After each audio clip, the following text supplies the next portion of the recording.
Yeah, machine is a very general term. I mean, the machine might be a mantra, a drug, a physical position.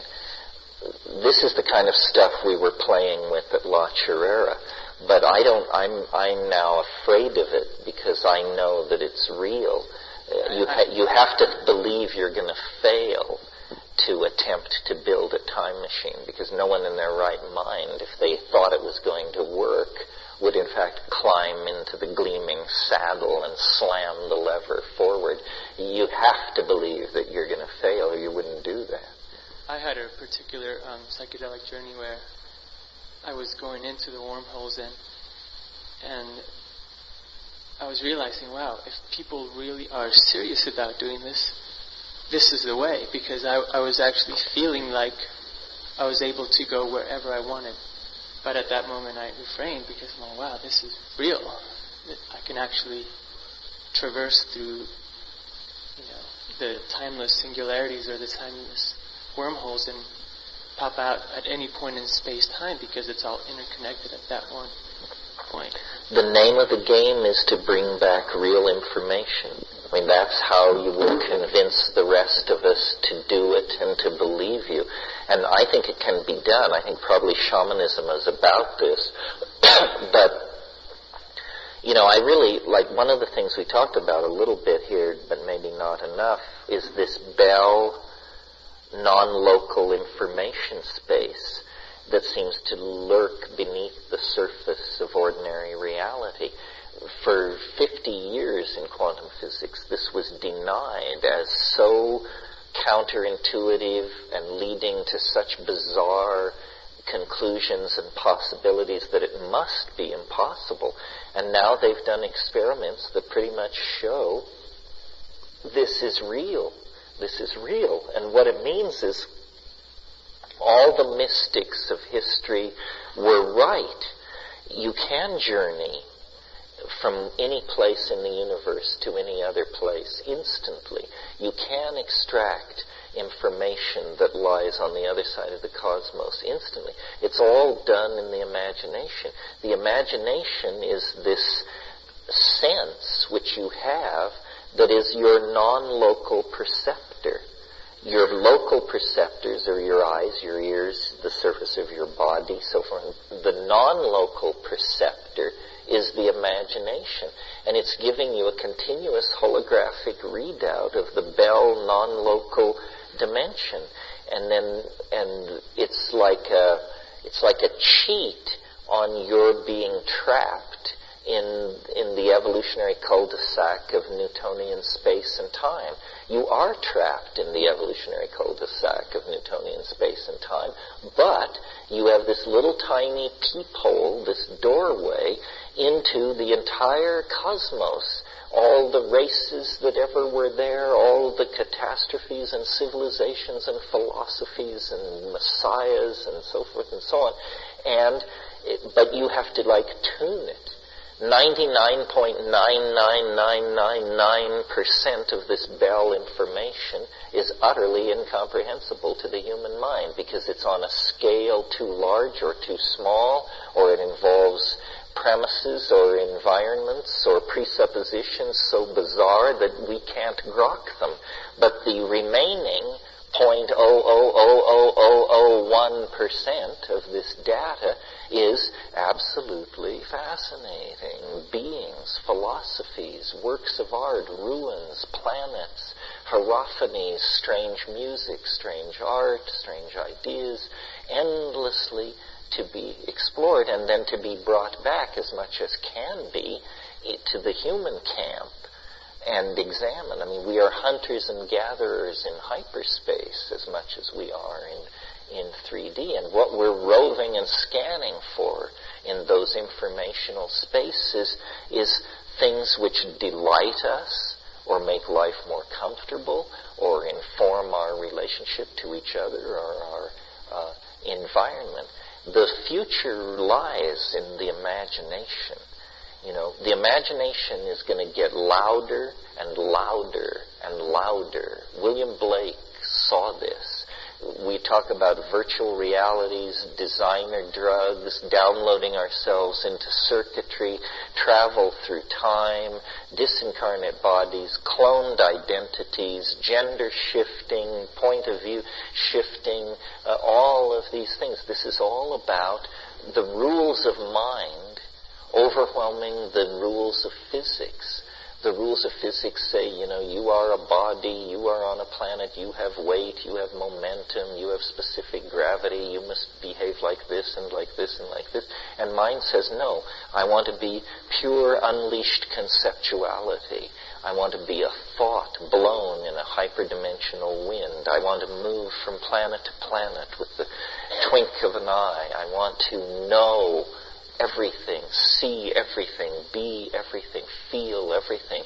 And then by that means, somehow, I will make my way back to my higher and hidden source.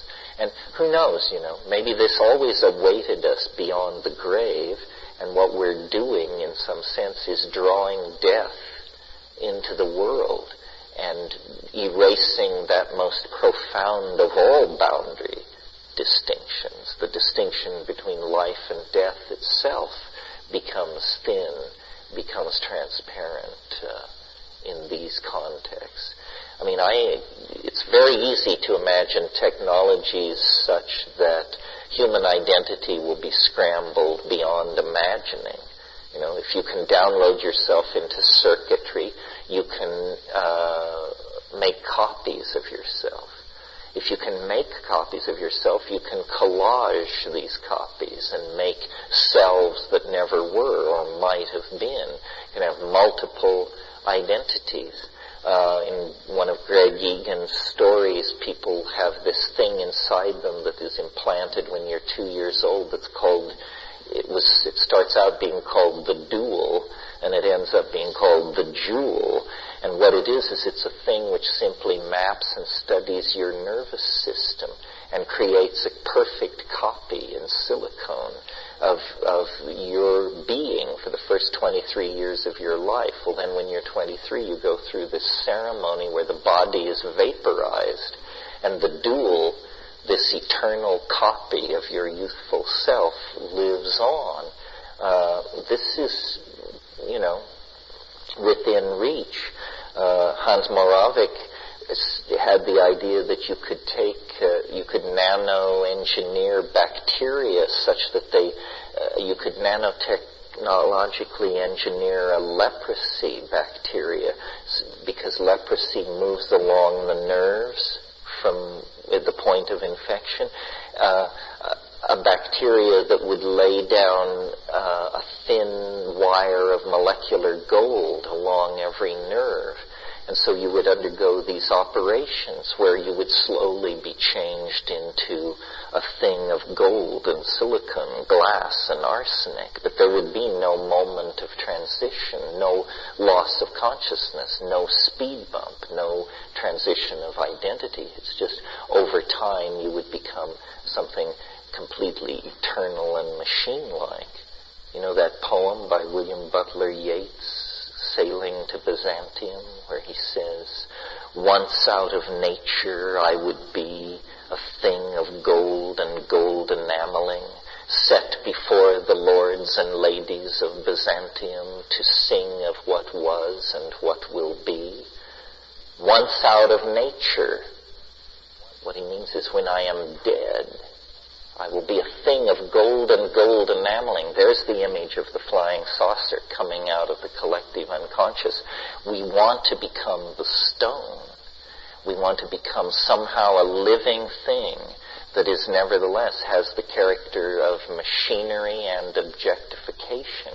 It's a very complex image in the human mind, with Christ at one end of the spectrum and the universal medicine of longevity at the other end of the spectrum, and then all these adumbrations and resonances, the philosopher's stone, the grail, the gift difficult to obtain, the magical object, the talking stick, the jeweled self-revealing basketballs of the DMT state.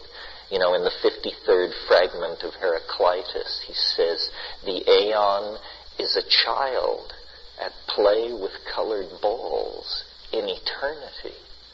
And, this makes no sense until you smoke DMT, and then you find yourself in the presence of the Aeon, the Archon of the world age.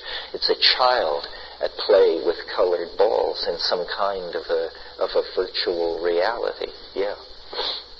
I have two questions before the whole workshop ends up. One of them is if you could talk a little bit about the tone that you and Dennis used to intercalate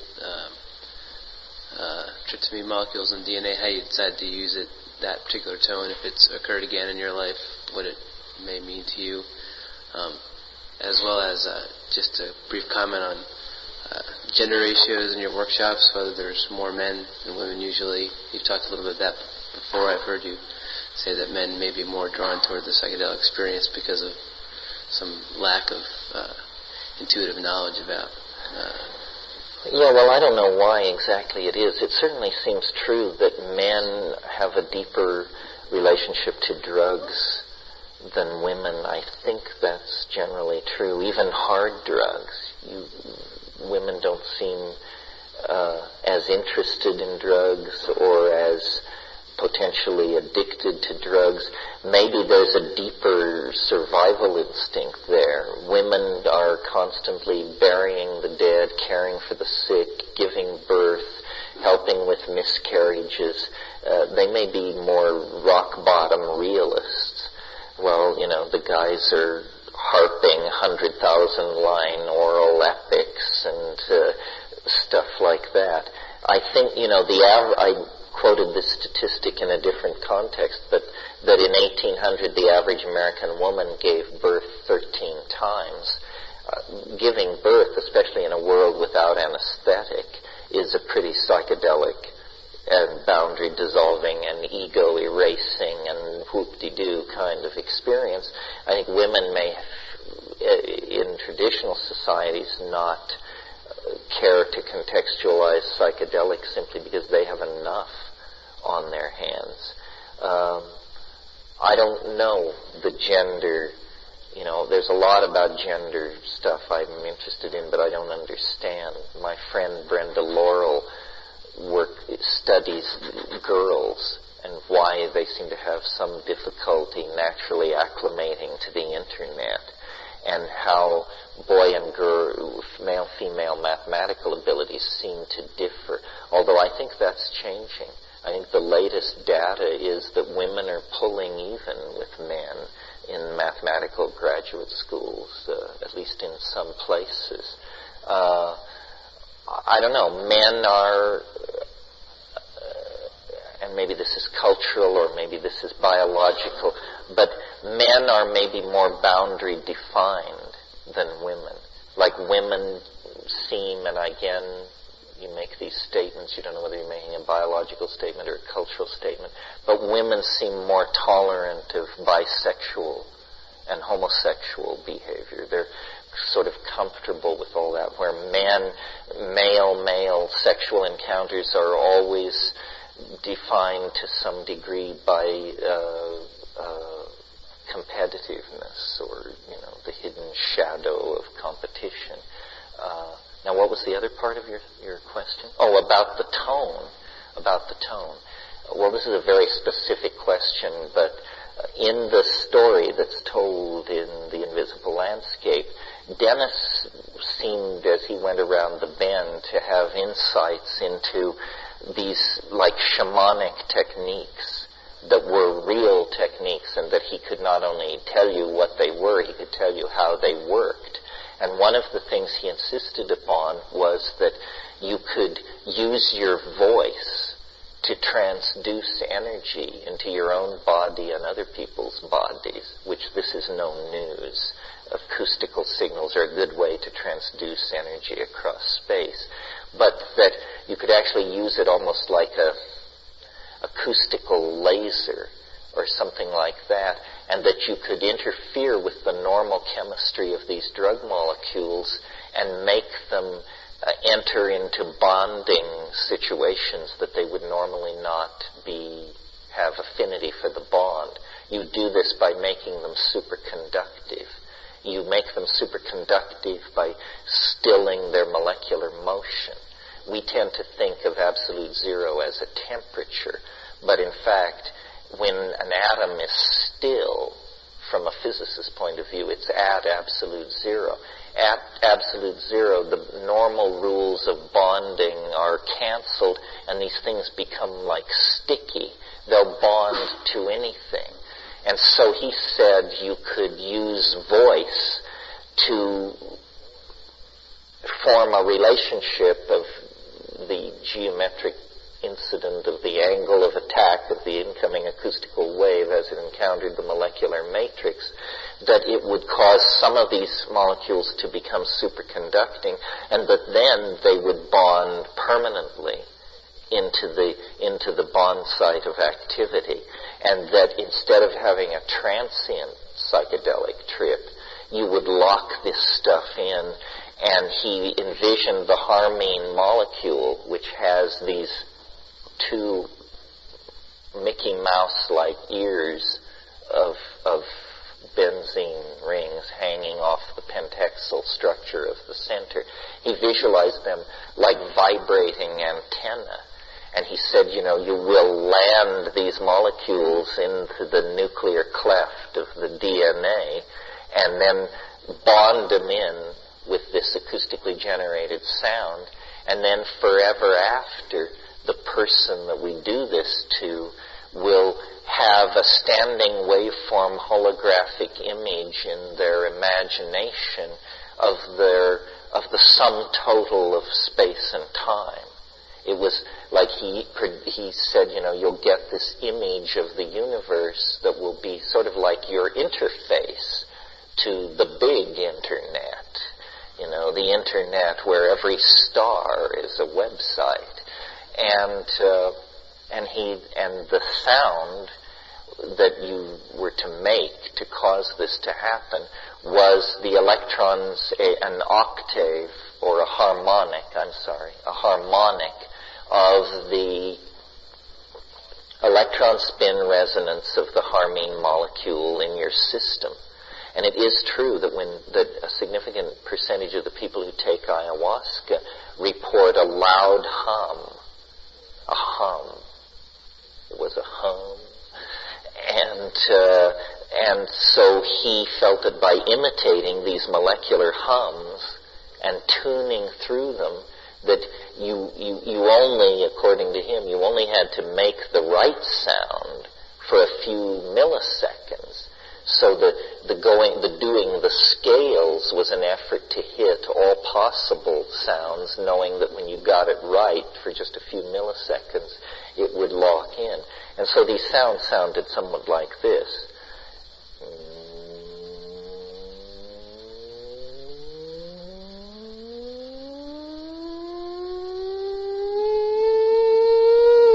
And then he somehow was able to keep going, and then he would start over and do this, and he called this the strum. And it would not have been worth talking about 32 years later or whatever, except that it seemed to work. It caused him to go spectacularly bananas, and me to go arguably nearly as spectacularly bananas. And in a way, that trip we've never come down from. I mean, I'm not saying that as I sit here I am in contact with the eschaton or the spinning violet torus of hyperdimensionally stored holographic information. But on the other hand, I feel a very strange, weird connection to those times, probably because he put all kinds of strange suggestions into my mind. I mean, at one point he said, we can never leave this place. We'll never leave this place. He said, but we have to fashion an image and send it forth. We have to send forth holographic images of ourselves. And I've often wondered, am I still down there, rising at dawn to walk the grassy pasture loaded out of my skull? And, this is all some sort of, it's all a dream, actually. After that experience, You said before, I've heard that you felt the mushroom gave you your powers of locution or memory, and that's something that you didn't have access to before. It certainly oiled my tongue. It did. And when psilocybin facilitates language. I mean, it wants to be expressed. Henry Munn's essay that I mentioned to you makes this clear. Yeah. A couple weeks ago, I was giving a talk at the World Future Society in Chicago, and it was entitled Beyond Alternative Medicine. And in that talk, I bring up the internet, and I talk about the shift from the industrial paradigm to the information age and all that kind of stuff. And I was presenting that, and I was going down the list of the industrial things: massification, to customization, quantity to quality, hard resources to soft resources. And as I was looking at the list of the industrial age and the information age, the thing that came off was, it was almost like masculinity moving to femininity. And I said to myself, you could almost look at these columns in front of this group as testosterone loaded and estrogen loaded. And then I says, what in the hell is a man supposed to do with testosterone in the information age? So I throw that out at you, and, how do we fit in as, hunters and gatherers in the information age? Well, the Internet is a large and multi-level forest environment with all kinds of... I think there's a place for the stealthy and the swift. I think it's a place where steely-eyed courage pays off, and chance-taking is rewarded. We're probably, this whole gender thing, it's locked into the way we're focused on identity. I would think probably we're on the brink of I'm not sure I would say transcending gender, but having a different relationship to it as we have a different relationship to our bodies. And in the future, it will be thought absurd for people to think of themselves as heterosexual, homosexual, exclusive this, exclusive that. After all, Freud showed that our fantasies are almost always contain counter elements to our expressed choices, gender or otherwise.